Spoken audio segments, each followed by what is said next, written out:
আর সে news আকারে চলে আসে বিষয়টা কি হয় বিজয়নগরে খারাপভাবে উপস্থাপন হয় এবং ইসলামের মাহাত্ম্য সৌন্দর্যটা নিচের দিকে যায়।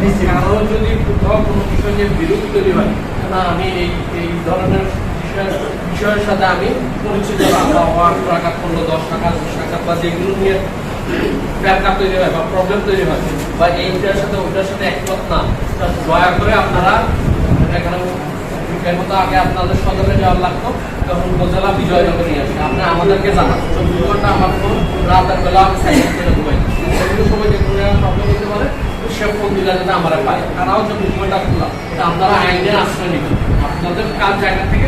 এটা আপনারা যারা মুসল্লি আছে জনগণ আছে তাদের সংযম অবলম্বন করে, রমজান মাস সংযম যাতে তারা অবলম্বন করে, তারা বোঝানো সংযম যে ইসলামে উগ্রপন্থা সমর্থন করা, যে এই মতেরও যে পথের ইসলাম মধ্যপন্থা অবলম্বন করে। কথা বোঝা গেল কিনা?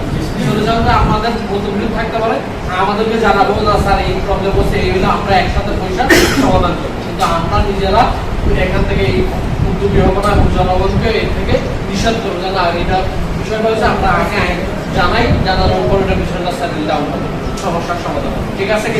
এই আশাবাদ আমরা রাখতে পারি, আছে বাকিদেরকে এই বিষয়ে বাকি বলতে। ধন্যবাদ।